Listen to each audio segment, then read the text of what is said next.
Yo, Eazy. What's up, guys? My name is Evan Duval. This is Eazy Does It. Thank you for joining us.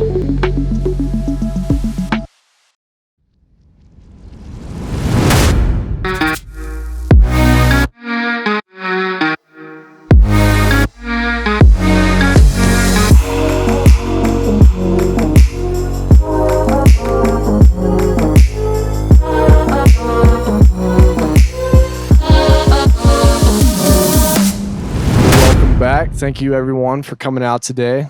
My name is Evan Duval. This is episode 9. This is the lovely Maddie Miles. Thank you for joining me. Of course. Thank you for having me. I manifested this the other day. I already told you that. Yeah, I think we touched on Monday, that. I was like, when is he going to ask me to be a guest? And then you asked me. I was like, yeah. That's perfect. I was listening. But yeah, so thank you so much to everybody coming out. I think we want to really get into some, what Maddie does here in Austin, and my perspective of what it's like to move to Austin and start yourself out professionally here. And that's not really my perspective of this city, but I think there are a lot of people in this room that have moved here and are creating a life for themselves. And I think there's a lot of unique opportunities and collaborations and potential for creativity and new approaches, and there's a lot of people moving here for new reasons, and we can all help each other out throughout that integration process, and getting on your feet here socially and also professionally, and there's a lot of potential here. So I kind of want to get your perspective, and if you could share with us your journey and kind of an introduction of yourself. Of course. Gosh, I don't know where to begin. So I moved to Austin last May. It's been just a year now. But prior to that, I actually had an internship during college in Austin, Texas. So summer of, I think it was 2019. Moved here not knowing anyone. I'm from Chicago. And when I was told that I was being placed in Texas, I was like, are you kidding me? And I came to Austin, and, people were like, you will love Austin. Like, it's totally your vibe. I was like, I have no idea what that means. But sure enough, I showed up. John Scotty, one of my best friends over there, he reached out to me over Instagram and was like, I see that you're a creator. At the time, I had this blog called Madeline's Cookbook, and I just showcased plant-based eats and recipes and showed how to live a healthy lifestyle. And he reached out to me and introduced me to his crew, and I really just fell in love with Austin and everything that it had to offer. And that summer was really pivotal for me because I realized a lot of things. I realized I loved Austin. Mm-hmm. I didn't want to work for anyone. Yep. And it was the summer that I finally came out with my story and my health journey, mm-hmm. Which up until that point, I kind of got really shut up about. I was super ashamed. I had an eating disorder when I was younger, and we can get into all of this, but just like a quick overview, I had an eating disorder from about 8th grade on and off until senior year of high school. Didn't really have much of like a middle school or high school experience because I was like either in a hospital or I was like, I was pretty much just gone the whole time. And then I started to get better, but had to just heal a bunch of things. And I did it the natural way. I worked with a bunch of integrative doctors. And so that's why I went down the discipline that I went with, integrative medicine. Which is what you do professionally now. Yes, now. Yeah. So I do that professionally. I specialize in women's health and female hormones because there is a huge lack in proper education around the female body and how our hormones work. And growing up as a woman, like really society just sets us up to feel super uncomfortable in our bodies, from like the clothes that are made for us to just like these diets and like just everything sets us up to make us feel super uncomfortable with like the way we look and all of that. And then most of us, over 80%, are put on hormonal birth control as well. And so I really just started to I've always questioned authority from my parents didn't really like that growing up, but always questioned authority, was always questioning like why I needed to be on antidepressants, why I needed to be on Ambien to sleep, and nothing was helping. Right. Never was it, brought to my attention like, well, what is your diet like? Or how are you sleeping? Do you meditate? And so anyway, I went down this really long but beautiful path of healing myself naturally and trying a bunch of different things, realizing that most medical research and like diets and exercise, all of these research studies are done on the male body. So then having to like go be a little guinea pig on myself and go like, well, what works for the female body, you Right. know? In a Because very vulnerable position yeah, health-wise. totally. And so it was such a crazy journey, and I still learn every single day. I dedicate my 7 to 9 to just research and trying new things all the time. But now, yeah, so I have Peace Love Hormones is my baby and my brand, and coming out with an adaptogen supplement to help with PMS symptoms. But really, like my platform to serves as like it's a community to break period stigma and to bring people together, both men and women, though, because like, I mean, we need the two of us to make a baby, so we should both be involved in the conversation. Right. And it's been really, really fun seeing just like all of the guys really take an interest to this topic as well. Right. And then on top of that, to teach women about their bodies, because like most of us have gone our entire life thinking like we need to do intermittent fasting or we need to do high intensity workouts like all throughout the month and all of these things that just make us feel like bad and we're not sleeping well and we're bloated and we're gaining weight and like all of this stuff. And it's like, it's so simple. Let me just teach you. Yeah. I think there's a lot there, and I think we'll start to unpack that. Yeah, sorry. I No, was like, all I'm gonna good. do a little quick No, I intro. love it. Yeah, no, people are getting a better, understanding of who you are and what you Mhm. have to offer, and I think that's the potential of what we have to offer here with this platform. There's obviously a lot of unique perspectives. Mhm. There's a lot of approaches to life, and the ability to one, have that story, and then also to share it in the way you do is really what caught my attention. Um, and so if we can do that for ourselves, if we can go through things and start to ask ourselves questions of what we could do better, even though there was a status quo of what you thought health was or the approaches that people were trying to tell you that you should take, and it not really aligning with, what you wanted to do or how you felt. It sounds to me like there was kind of this intuitive approach from the beginning that something wasn't right, and there needed to be changes here in what was the norm, right? And for you to originally have that approach of not necessarily aligning with authority, but I think it was just a little bit of resistance and knowing that there needed to be some changes made, and for you to step up in that way and figure it out for yourself, but also to share that. I think you're going to help a lot of people along the way. Thank you. But yeah, so let's start from the beginning. I think we've touched on, just a lot of these previous episodes have been, unique storylines and perspectives, and that's what I'm trying to do here is, expose people to that perspective, because a lot of us have that tendency to think that we are alone in this world or that no one will understand. And sometimes we're right, but it doesn't mean that there isn't a sense of relatability or that we can't see ourselves in someone else's shoes. And so a lot of us have gone through, darker periods or places in our life. And we may not have shared, the same experiences, but we can resonate with each other having gone through some certain amount of personal growth through that work. So I think, let's start from there. Kind of what was that journey like for you? You said you kind of missed out on a lot of, your middle school and high school, just social life, I imagine. And now to see how social you are, I imagine that through that experience, you just take a little less for granted now.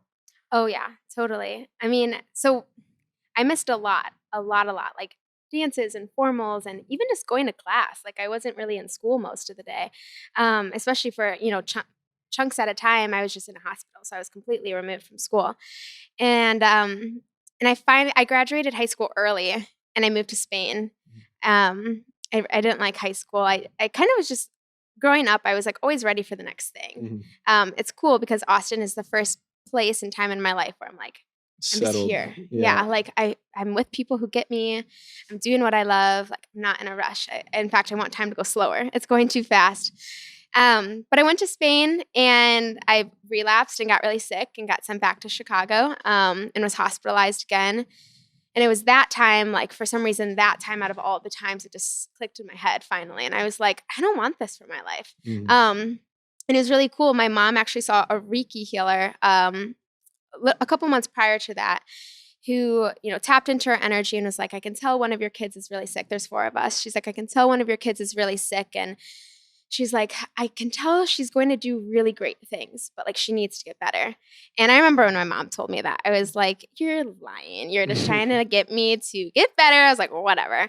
But I did ask her a couple years after that. I was like, and I was already recovered. I was like, you can tell me like if that was a lie. And she's like, no, I'm not joking.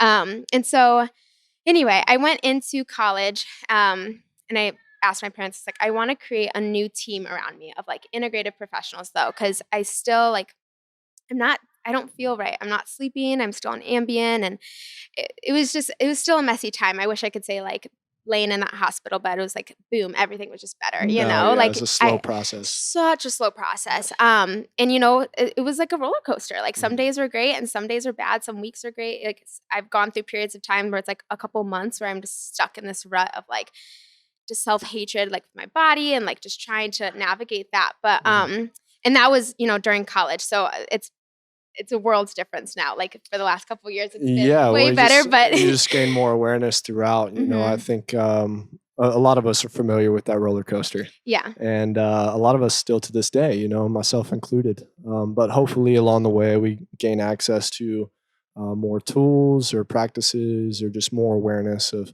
or how our bodies work or what we need in this life, to really find our place, and community helps. We're all seeking that in some way. And that's what I love about Austin too, is like everyone is so in their own world and like has whatever works for them. And someone else will come up to them and be like, I don't eat until like 4 p.m. every day. And you're just like, cool. That works for you. Yeah. Like, or like, I don't drink. And it's like, cool. know? Whereas like in other places, like you've lived in Chicago before, it's always like, well, why don't you drink? Yeah. And you're like, because it doesn't make me feel bad, or whatever the case may be. So I really do appreciate how like the community here. I mean, there's so many amazing things about the community that we have here. So supportive and fun and wild and dancing barefoot on Zilker, to DJ. It's so weird and random, but I mean, talk about like respecting other people and what makes them happy and what makes them feel good. Yeah, just giving each other enough space to live their lives individually, however they like, and then trying to seek out, what it is that we can gain from one another and in those unique perspectives. But yeah, so let's get into, what brought you here to Austin. You said was originally internship, right? Doing school. What was your original impression of Austin? And then how has that changed since, now that you live here? Yeah, it's totally changed since I've lived here the second time, just because of all of the friends that I know. Like my community has really changed my perception of the city. Not that I had a negative perception of the city. I loved Austin, which is why I wanted to come back. I knew right when I got here, I was like, all right, I'm coming back. But the first time I knew it was temporary. I was just here for like 2.5, 3 months. And so I didn't really invest like, okay, I need to make a bunch of friends, and I didn't really get to see this whole like health hippie community. I didn't really get to meet that fully. And so I had a lot of fun. I feel like I did all of the typical Austin things the first summer that I was here. Ate at all like the spots. I did Rainy Street. I did all of, everything that you need to do when you come to Austin to visit. I did it that summer. And then I came back and it was during COVID though. And it was, I was a little worried because I was like, I have this picture perfect image of Austin, an idea of Austin in my head. And is COVID going to ruin this? And, but it absolutely did not. I mean, I was in the Midwest before, which you weren't seeing people. And if you did see people, they were like, don't even look at me. And then I came to Austin and, I mean, right away, everyone was just like, all right, so are we coming over to see you? And I was like, yeah, will you? Please come see me.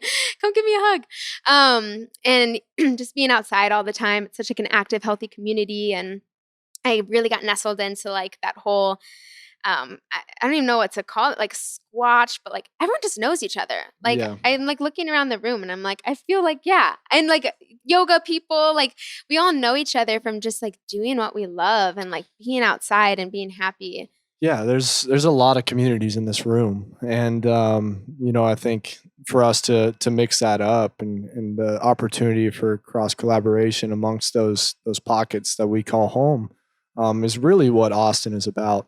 And I think it's interesting because the reason that I had you on and really the conversation that I want to have is really what it's like to move to Austin, because that is a very common position that a lot of people are in right now. There's tons of people moving to Austin, but that's not necessarily the perspective that I have of home, right? So instead of looking around and saying, okay, all these people are moving to Austin and they're changing the city and all these things, I just really don't think that it's good enough to just bitch and complain about all these people that are moving here hoping to start their lives over or start businesses, and from such an optimistic place of what this city is.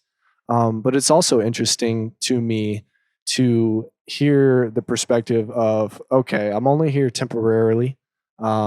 Maybe people are coming here on vacation, or they're coming here to scout out for a home or look for a home, or they've taken some sort of job where they can work remotely.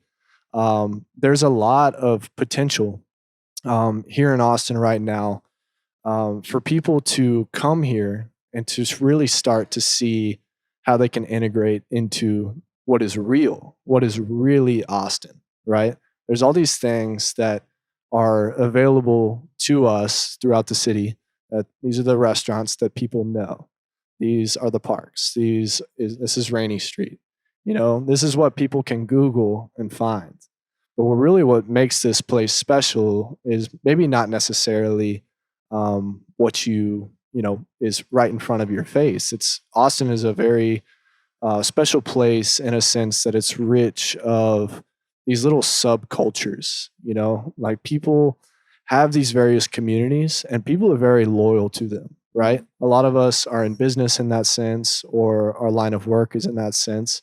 And thankfully, we have support. We have these various systems and these communities that we find.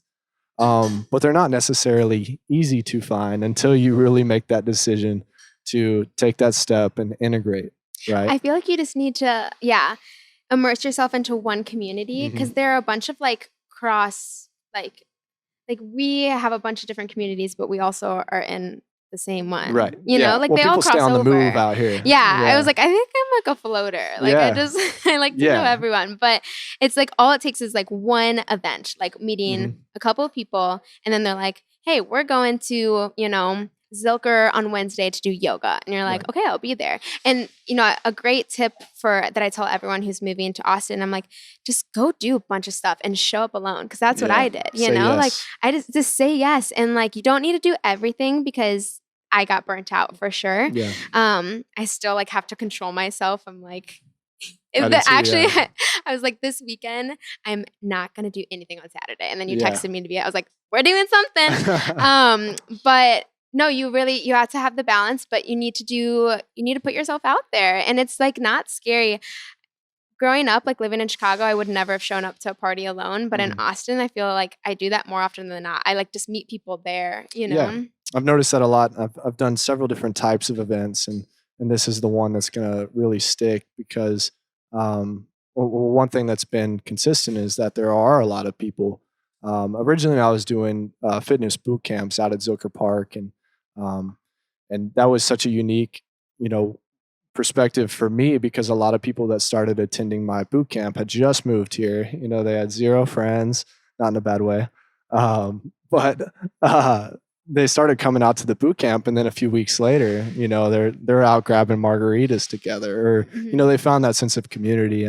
And me being here, and I guess my really approach of what home was just growing up out in Dripping Springs and being in Austin all the time. And even now I'm trying to bust up those habits of, hanging out with the same people or going to the same restaurants, because there is so much potential in this city right now to explore and find new things as this city opens back up. Yeah. And, what's really special right now is that, after COVID, after these quarantines, is that people either just moved here or it was just home to them. And I think it might have been getting a little stale for a lot of people. But after that short reset, people are back out, they're living their lives, and you can feel the energy of how grateful people are to be back out, to be exploring. The parks are full. Barton Springs is full. Native Hostel is full, on a Saturday afternoon. And that's incredible for me to watch and experience and feel. And I know that I'm not the only one in this room that feels that way. Well, the energy is totally different. It has shifted. Even for me, like I'm way more present now. Yeah. And like I enjoy all of the things that I used to think were so little, Yeah. like sitting at the park, Zilker Park with a couple of friends and just listening to music. It's such like a simple a simple activity, but I used to take it for granted. And now I like really just take it all in and I sit there and I'm present. The energy is just totally different. Yeah. Well, it's these giant swings that, what we described as the roller coaster earlier in the conversation really is just an awareness of energy and these swings and this ebb and flow to life that is natural, right? Where we can help ourselves is really just giving ourselves a little more, space, or taking it a little easier on ourselves when we're in a low point, or just appreciating when we're in a high that it's not going to last forever, right? And if we can kind of approach life in this way and share space in this way, then we start to find what feels like resonance and home, and normality can still be really good. That is this experience. But I think the unique opportunity for the city is that there's plenty of space for people to get outside in a pretty convenient way. Throughout my workday, I can take lunch and go hop on my paddleboard. Or instead of sitting in that traffic jam, I can go run Town Lake. I know we should have done this podcast episode on the paddleboard. That would be the next episode. Yeah, no, it's definitely an idea. It'll go down. It'll happen. But yeah, so on days like this, it's just important that we get out and we share that space and continue to live out our lives and appreciate one another's stories and all bring something to the table. So the next topic that I'd really like to get into with you is the opportunity of kind of using your social media platform, which you've done an amazing job with and has helped so many people. Reach is real online. And I would like to get into kind of what that means to you, what opportunities you see here, and then what do you think the opportunity to integrate that into the communities that we have and the structure that we have here in Austin, being such a innovative and tech-ridden city. I think it's an exciting place to be. It is. Okay, that was a lot of questions. Yes. So I'm gonna do one at a time. Sure. My brain is like a monkey brain, so you'll have to ask me the other ones again. Mine too. So I think social media is a beautiful thing if used the right way. And I use it to connect with other people and to educate.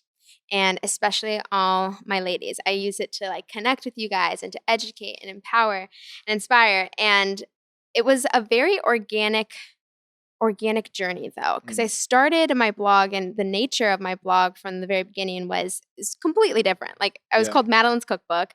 My full name is Madeline. I didn't just pull that out of my butt. It's Madeline's Cookbook, and it was plant-based recipes. I talked nothing about I talked a little bit about like a healthy lifestyle, but I was shy about it, you know? I was shy to even post pictures of food. My friends were like, "You make the coolest looking dishes, post about it." And I did know like that food was medicine, and I'm still learning more and more. So, my knowledge now is way more advanced than it was 3 years ago. But it was advanced, I thought so at the time. And so anyway, I was using this platform, and organically creating this community of people who were like interested in what I was posting about, which was just food.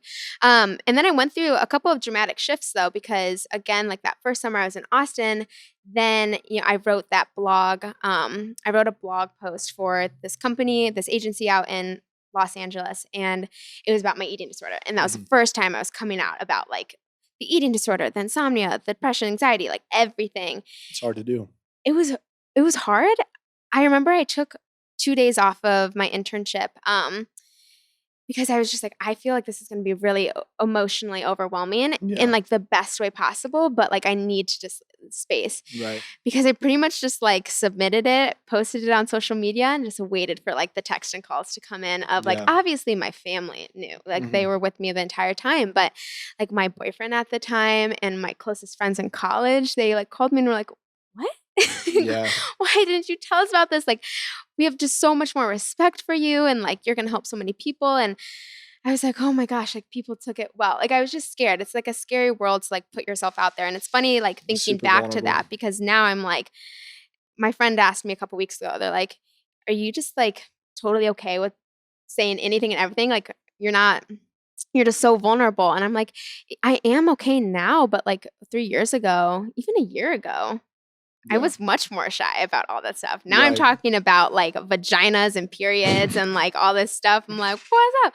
But, no, like, even a year ago, like, Yeah. I was still like, "Ah, what are Yeah. people gonna think of me?" And yeah. But also that response and helping people and getting that feedback in such a positive way is Yeah. that's what's, inspires you to do it again and again and again. Yeah. But initially, that's an incredibly vulnerable place to be in, to share your story like that. Mhm. But also for you to express, how much pain or shadows that you went through from in such a unique way that's not, common to, the majority, but so relatable for a lot of people as well, Well, that's what I and realized too. yeah, a lot of people are going to keep to themselves about that. But for you to go through all of that and then to share, that's where the magic is, right? That's where we can make this experience better for one another. Mhm. Um, for me, I don't think and it hasn't been so clear, right?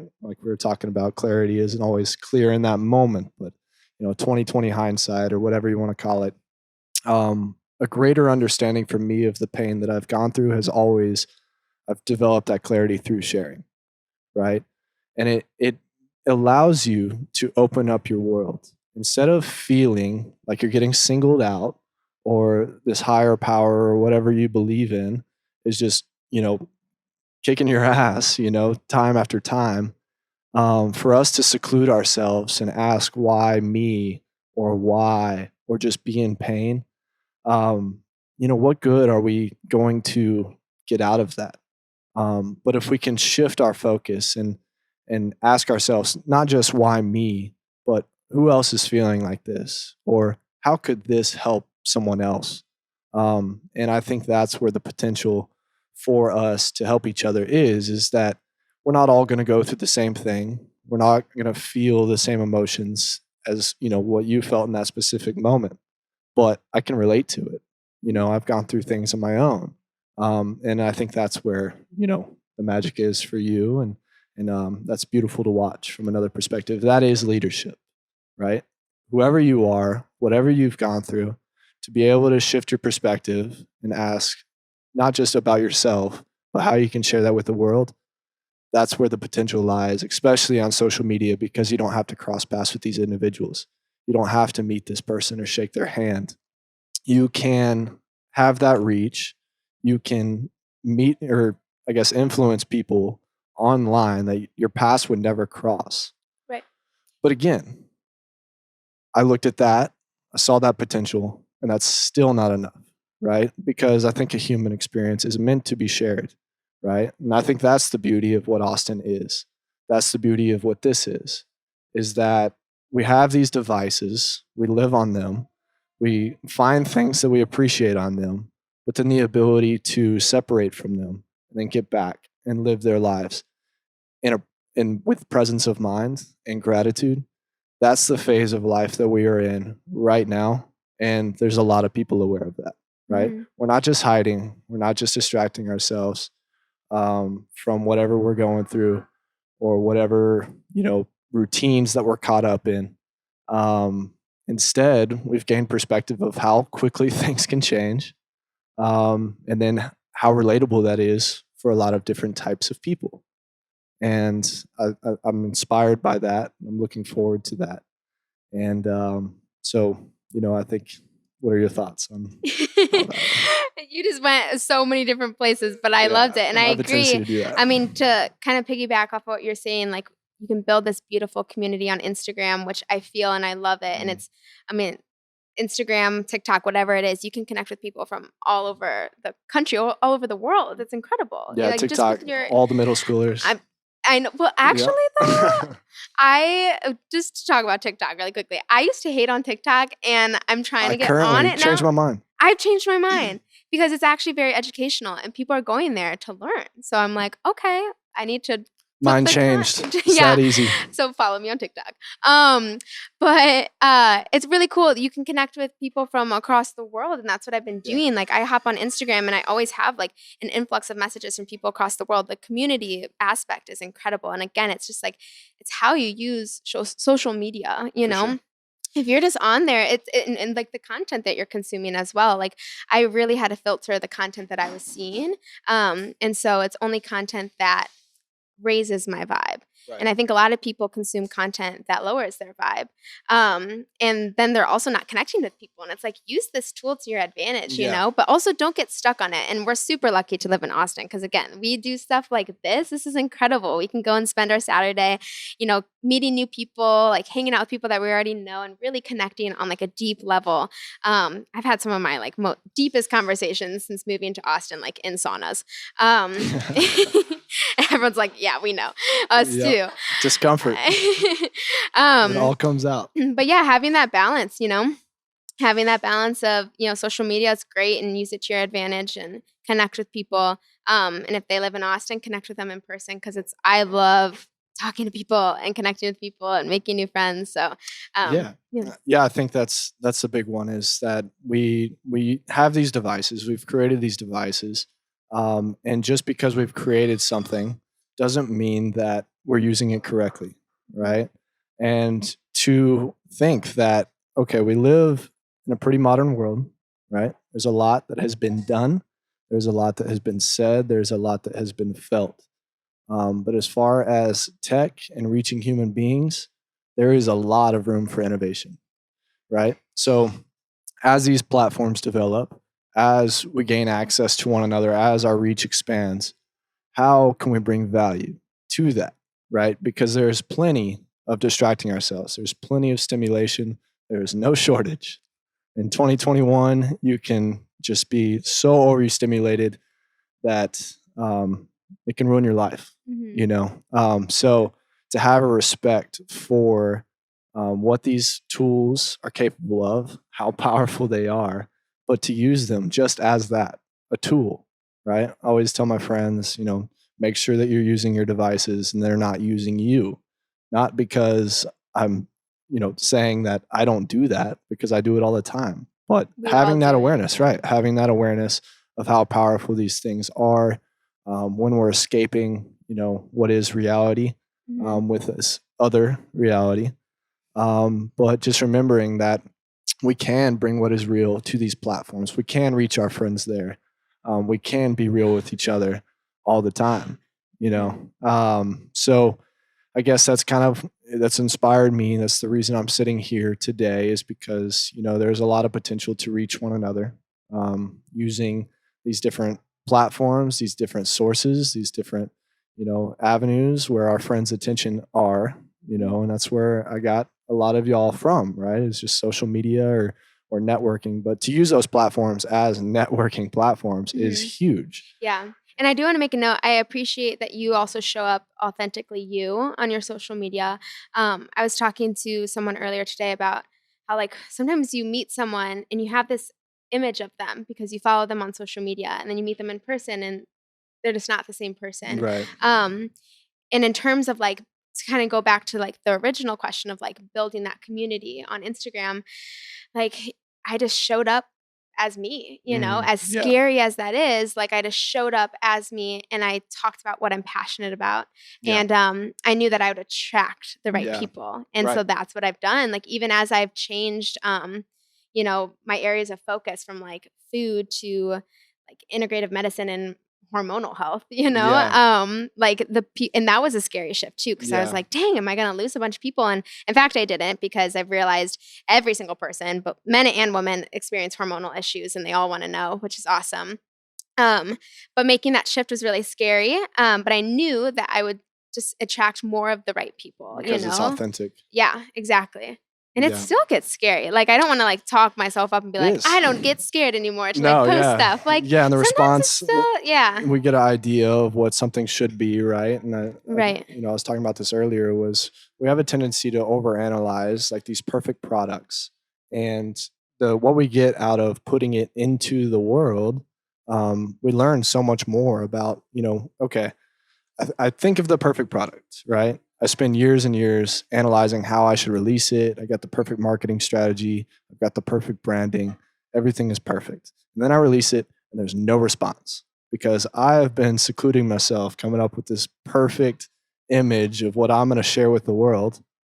And then I show up and nobody is there to receive it, because I've been, just kind of isolating and dreaming up this reality that may not be, and what we can get out of just sharing and putting things out there and being vulnerable, the growth that we can, achieve there in real time is tenfold. What you'll get out of just waiting for that perfect opportune moment.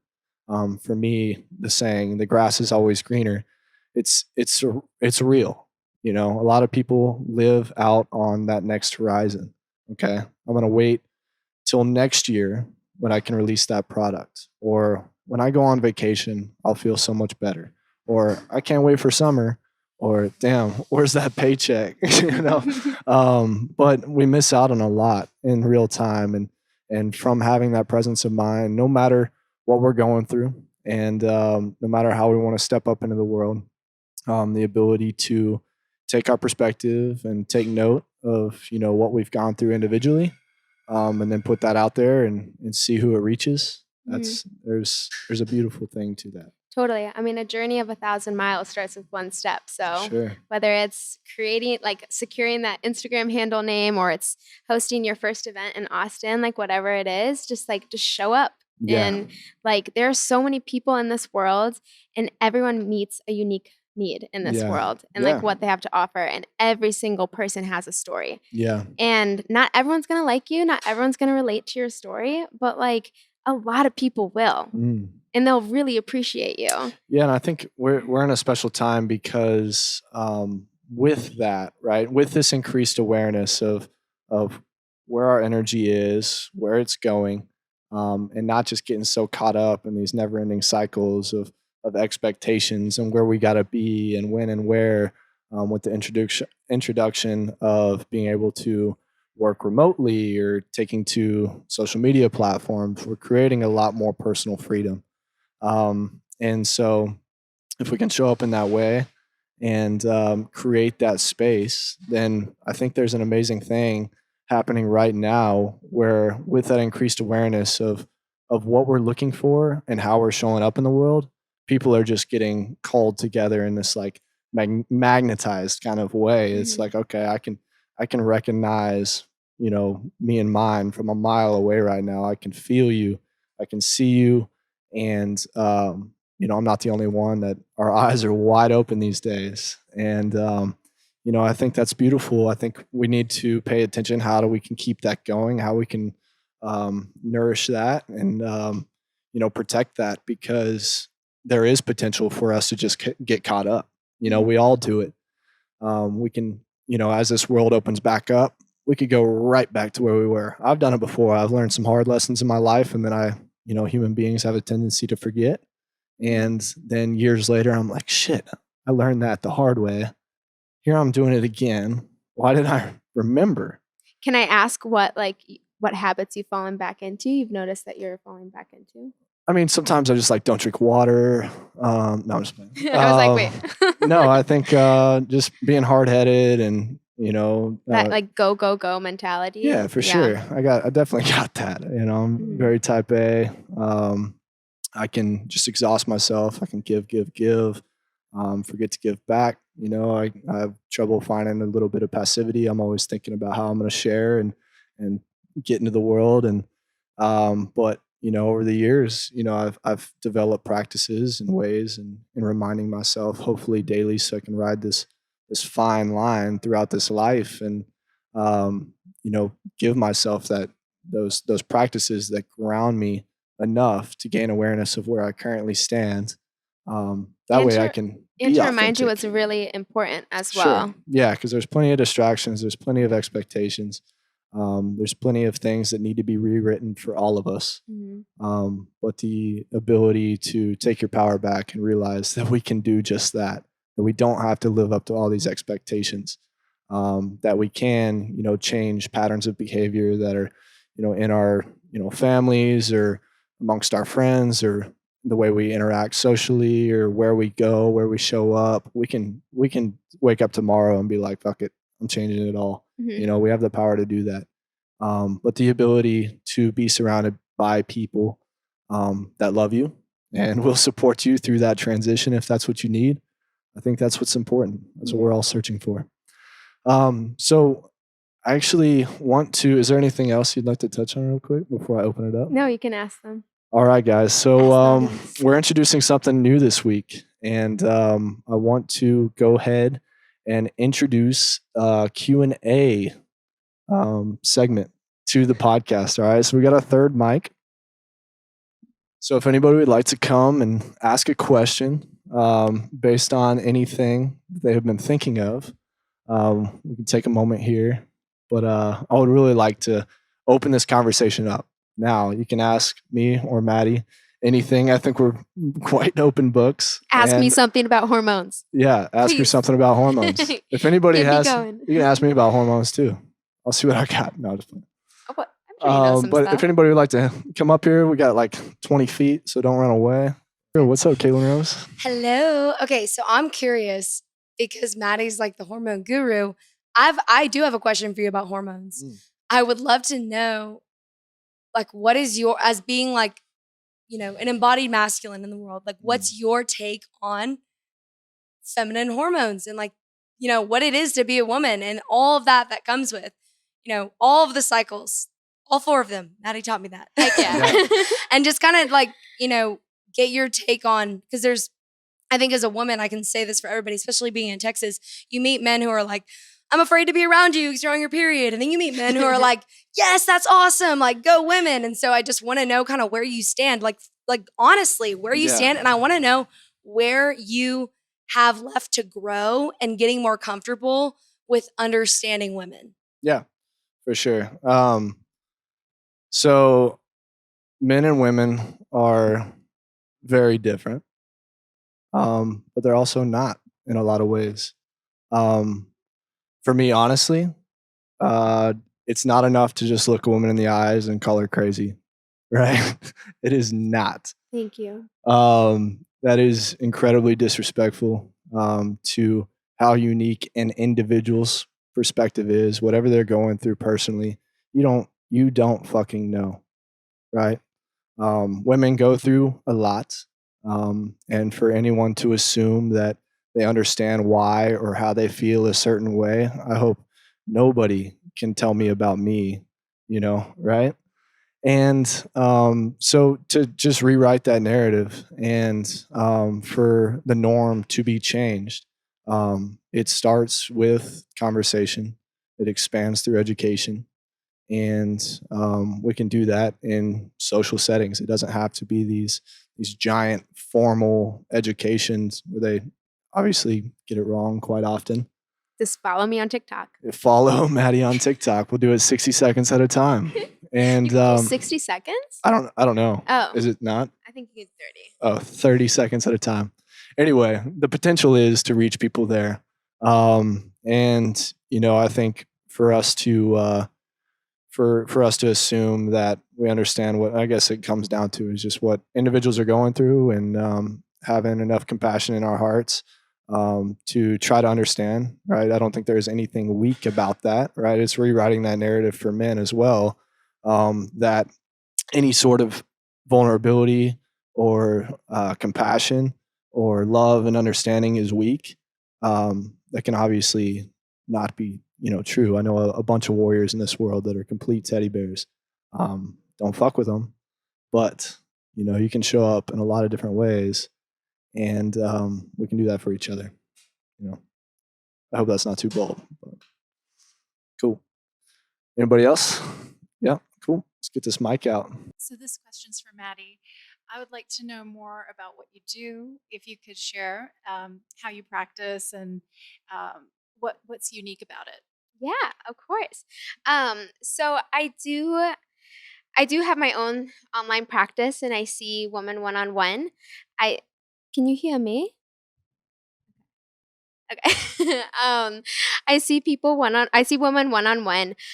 Right now, it's more so to collect data though, because I'm just a nerd and I have been creating my own formulas for the last year. So this adaptogen-based formula that's coming out within like the next month, that will be to tackle PMS symptoms, and it has a whole bunch of amazing stuff. Keep a lookout for the marketing video because it's going to be dancing. Just little sneak peek. But so I do see women one-on-one right now, and I use an integrative approach to healing their body. It's never just one thing. Like every woman comes in with hormonal issues, but I actually don't look to her hormones or her HPA axis first, which is the hypothalamus adrenal axis. I don't look there first. I look at the gut. I look at the liver. I look at it. I just take this very integrative approach to healing the body because it's never just one form of medicine that's going to heal the body. We need to encompass everything. We need to do the diet. We need to do the meditation, the sleep, the water. Like it's a holistic approach. So that's how I practice. And then, yeah, I mean, I just do a lot of education. So right now I wear a lot of hats for my business. And I was reminded yesterday by one of my team members, like, you're not going to have to do this forever. Because right now I'm spreading myself, I'm doing the marketing, I'm doing the design, like I'm working with all different departments. But how I really love to show up is just education and connecting with others, and creating these formulas. So that is what my main focus is, and that's what I see myself doing throughout the future. Right now I kind of am wearing a bunch of hats as I'm getting this launched, but it's so exciting, and I'm really grateful that all of you guys are part of this journey too. And I hope that answered your question. Yeah. Cool. What else? What's up, Sarah? So I have a question for you guys on social media. So I really appreciated what you guys were sharing in regards to the fact that you guys are using social media in a positive way to build community. I've worked at Facebook now for almost 8 years, and I've seen both the positives and the negatives of it. And I know from like a PR perspective, everyone's very, very focused on the negatives. People really don't talk about the positives. And you guys both have amazing examples of how you can use these tools in positive ways. Like you are in control of how you use it and who you follow, how you interact with people. And I think you guys are amazing examples of that. The question I have is in regards to Clubhouse. So Clubhouse is this new platform, and it's a completely new way of doing media. And we had Zuck on it a few weeks ago, Elon Musk. It's definitely making a wave internally at Facebook, and we're kind of trying to come up with something similar. I'm curious to see how you guys plan on using this platform and how you want to integrate this new form of media into your own messaging with your communities that you've already created and built essentially through other platforms. Yeah. You can go first. I love Clubhouse because it's interesting. It's hard to get used to because you can't really see people's faces. So, with Instagram and TikTok, it's all this video and photo content, and you're so used to seeing the person's face. And then you hop on Clubhouse and you're just in a group of hundreds, even thousands of people, but you can just hear the voices. So, but it's awesome because it's sort of like this. It's a live podcast. You can go on and you can ask questions. I think it's a really great platform I've been using to go and speak in other groups about what's going on. And it looks like when I'm going through like the hallways, I don't know, I'm not a pro at Clubhouse, but when you're going through the hallways, there are group discussions about pretty much anything you want to learn about. So it's just another way that we're just trying to all connect with each other without actually being physically by each other. So we're still we're educating each other. We're supporting and uplifting one another. I think it's a really cool tool. And honestly, it may be better that you can't see the person's face and you're not watching that video, that you just remove that that aspect to it, that stimulation, and it's like really just focusing on like the content that they're talking about. So yeah, I do really like Clubhouse. Yeah, I just downloaded Clubhouse yesterday actually, so I haven't really gotten into exactly how to use it. But I think there's tons of potential with all these platforms, right? Kind of the scary thing is relearning how to catch people's attention, right? Instagram is very clear. We kind of gain an understanding of what works just through volume and reach and being consistent. So whatever platform it is, and then also just once we've established the following and like a loyal customer base, as far as like who we're sharing space with or who can support these journeys or whatever people are pouring their hearts out about, for us to feel like we can leave one platform and people come with us. I think because I don't want to start over on platform after platform after platform. I just don't have the energy for that.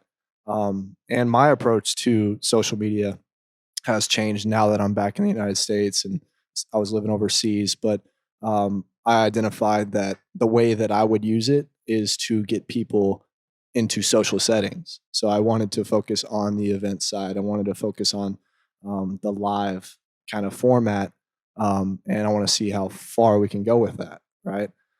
So I think there's tons of potential to reach people in a lot of various ways, and that's I think the key is just gaining awareness of how we're using these tools and not allowing them to just consume our time or attention. So, cool. Anybody else? Tim, cool. How you guys doing? What's up, Good, Tim? how are you? Good. I had a question. Instead of asking, it's a hard question to ask, so I'll just paint a little picture for you. Lots of times I'll listen to podcasts about health, hormones, read an article about hormones, women's hormones, and I get so excited and want to share it with like the women in my life. But I also want to tread lightly, and instead of being just another male telling a woman what she should do, but for her health. So I was wondering how to broach that and again, like tread lightly and come across, in a good manner. Yeah. Hire Maddie to do it. No, Yeah. That'd be yeah. For sure. Yeah, everyone is different. I think like what I've realized from being on social media so heavily is that anyone can find something that they don't like with what you have to bring to the table, with what you say and, how you approach things. Someone is always going to have a little something like, whatever. I don't like that your shirt was red when you told me about that. It's like, okay, cool. But in terms of like you trying to get involved and educate, I think that's beautiful. Like literally my heart lights up. Like when you just said that and like when any woman or man is expressing interest in this, and it's a team effort. Like, and that's what I really am trying to cultivate through my platform as well. It's like, no, please talk about it. I quizzed my guy friends. I was like, how many phases are on a woman's cycle? And I was asking them all these questions and they're answering, and like women loved that. Like it went viral. Like they were so excited. So I think it's all about tone, with anything that like people say. It's like if you're like, hey, you're crazy right now, probably because your progesterone's low. Like that, maybe then a woman would be like, excuse me. But if you're like, hey, I found this, really cool research article, and like you're spending your time and energy getting to know, like that's so cool. Take notes, everyone. Yeah. But yeah, I think it's just like the tone and the way that you deliver it, with like with anything. But I think that's awesome, and thank you for doing the work. We need to all be doing the work. Sure. Anybody else, May? Thank you. Hi, guys. Hi, May. Hi. So this may be kind of an intense question, but I am curious of your answer. So knowing that our hormones basically bring balance all throughout our bodies and kind of interact with many, many systems. So knowing that, I'm sure that your world has been about bringing balance to your life through your studies of hormones. And that's likely across body, mind, and spirit from what I'm gaining from your conversation. So I'm wondering, like, now that you've brought so much balance into your life, who are you as a person and what has that made possible for you? Yeah. Oh my gosh. I love that. I'm a wildly different person. And you even said this during the podcast episode. You were like, people can change and evolve over time. And I firmly believe that. I used to be very anxious driven, did not sleep, was in and out of the hospital for panic attacks because I thought they were heart attacks. Like I talk about like hitting rock bottom and not thinking I could recover from that. And now like, I mean, gosh, I can sleep easily. Right when I hit the bed, I'm like, I'm out. I'm so happy. Things like the little things just don't really annoy me anymore. I mean, clearly I broke my wrist. But like I don't really see things as good or bad anymore. I see, okay, this happened for a reason. What was the reason? Right when this happened, well, actually, my initial thought was, oh, I'm not going to be able to do yoga. But after that, I was like, well, why did this happen? And not to get too far off track, but like, why did this happen? Like, was I like gonna get in a car accident if I did my other plans on Friday night instead of going roller skating, which I'm never doing again? But I'm calm now. I'm happy. I'm in tune with my body. I realize more so than ever that everyone's actions are a reflection of themselves. So it's just like, getting off birth control and getting in tune with my body and the 4 phases of my cycle and balancing out my hormones and just cultivating this overall total body wellness and balance. I just see life really differently now in a more positive light. I'm calmer about everything. I still work hard and, I have to remind myself to step back a little bit at times. But overall, I see like, okay, we have this one precious life that we're given. 60 seconds of being upset about something is 60 seconds that we're not happy. How can we make the most of our time? How can we not get upset about the little things? And also bring this balance to other people. So, like I feel it and I love it and it feels amazing. So I'm like, now I want to share it with everyone else. Because if we all are balanced and we're all healthy and our hormones are all in check, we're all going to be happier, calmer, better people. A lot of potential there. Mhm. Cool. Let's do a couple more. Yeah, I got you. Hello. I got a question for you. How can alcohol affect our hormone levels? Different types of alcohol also. I noticed a difference within myself. Yeah. So So alcohol affects our hormones on so many different levels. But for number one, it does increase your cortisol levels. So when your cortisol increases, it short circuits all the other hormones. And it also messes with your sleep cycle, which our sleep, I always say like pretty much 95% of the time, it may even be 98% of the time, like stress is the culprit of all disease. So, with alcohol, it's not necessarily like alcohol itself, but it's what alcohol does to the body and how it increases your cortisol. And when your cortisol is increased, then everything else starts to like kind of just get pushed aside, because our cortisol is our fight or flight. It's our, like our go, go, go hormone. And so when our body thinks that we need to produce that, our body doesn't know if we're stressed out, whether it's from alcohol or we're running from a lion or we have a bunch of emails, to get to. It just knows that we're stressed and it starts producing the norepinephrine, adrenaline, cortisol. When those are raised, and I think it affects men and women pretty similarly. But more so speaking on the women, like all of a sudden our progesterone is lowered, our estrogen is lowered, all of our main sex hormones are lowered. And so same goes for men as well.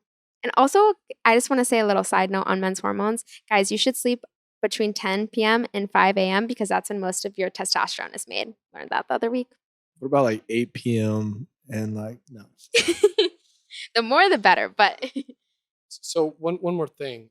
You said to wake up at 5 a.m. oh, you don't have to wake up at 5 a.m. But like that's like the right time. 10 p.m. till 5 a.m. is when you produce most of your testosterone. What happens when you go back to sleep and then wake up again? What happens to your hormones at that point? I don't think your hormones would be affected. That's a good question. And you're I talking. know a lot of people hit the snooze button all the time. I wonder if that affects their.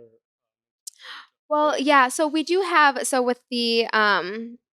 with our diurnal rhythm, we have in the circadian rhythm, we have times of the day where our cortisol is just naturally at its highest. Because cortisol, it's not a bad thing. It's just like with everything in life, if it's out of balance and it's really high compared to everything else, then it becomes problematic.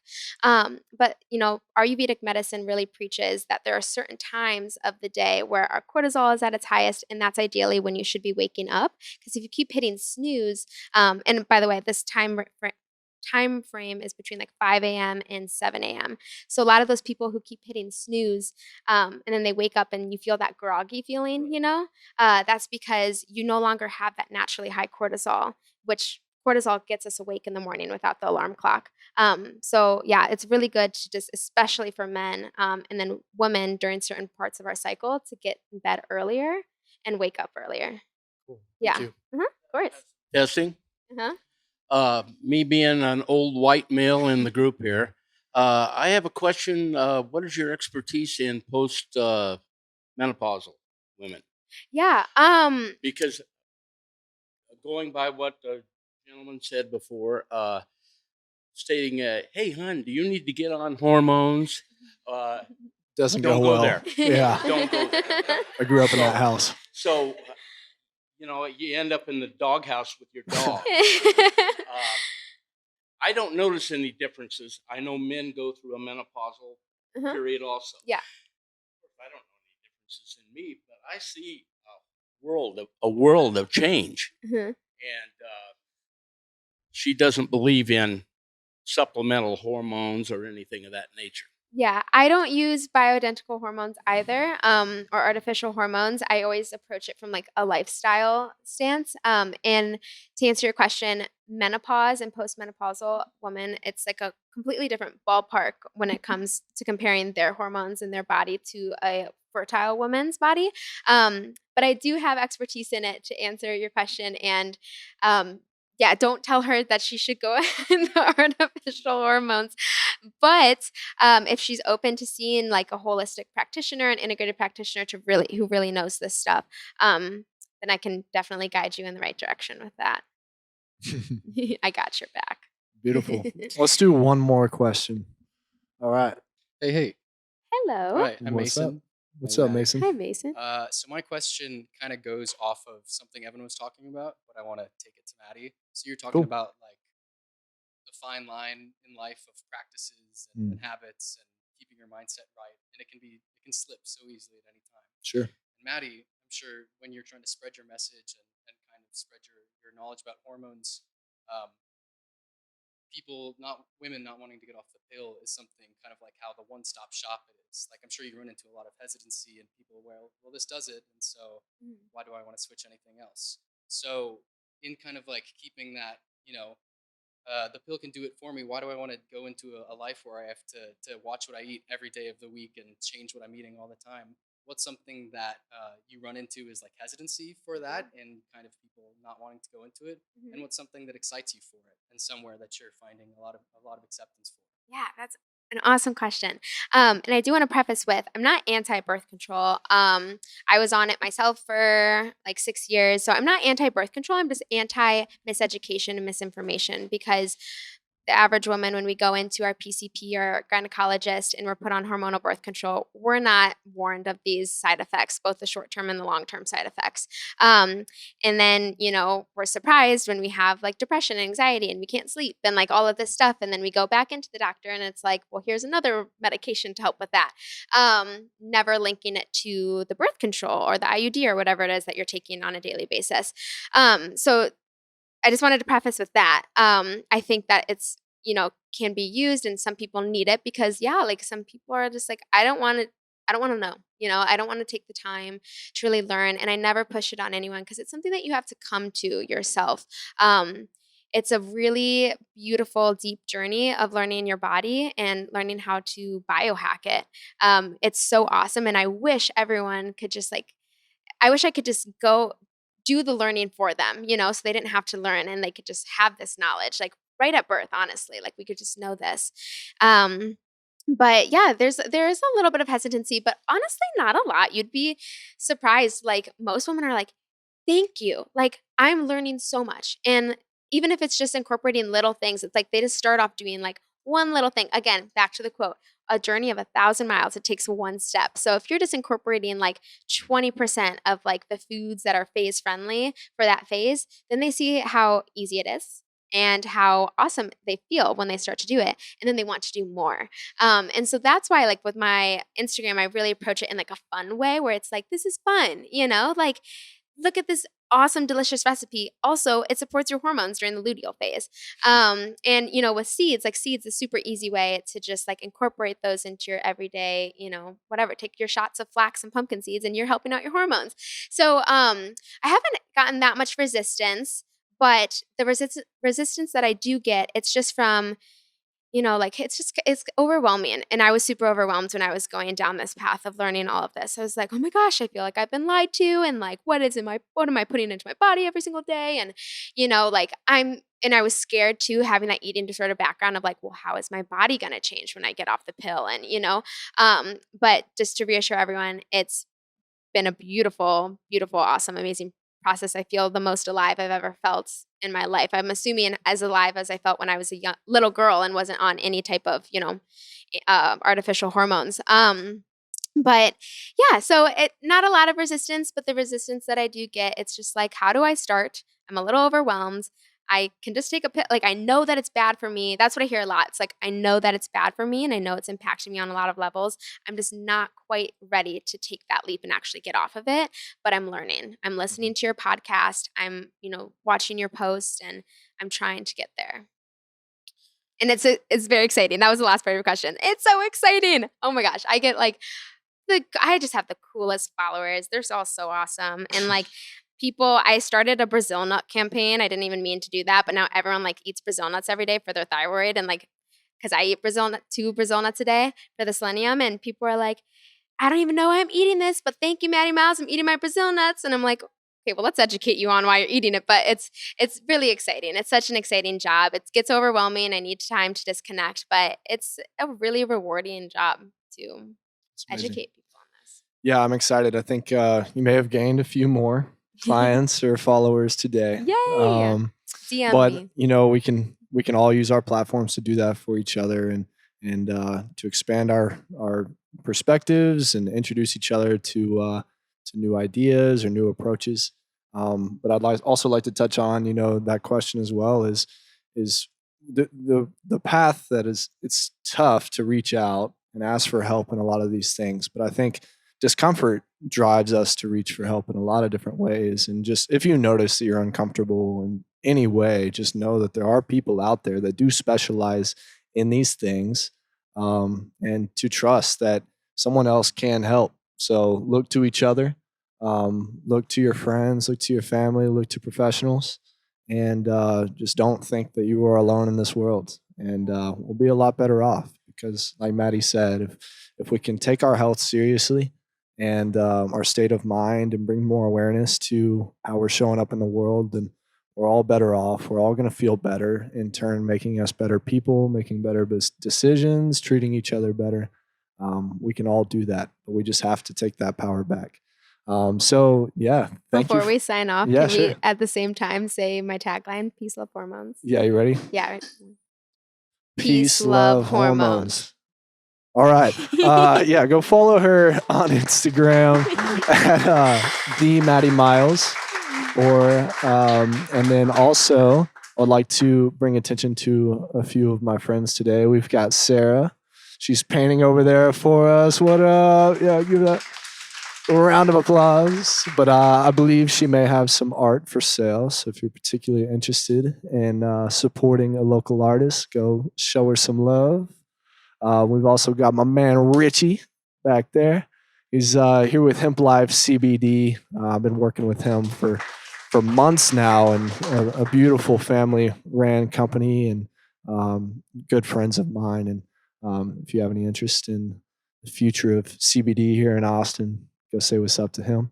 We've also got Alive and Well, who sponsored our platform here today.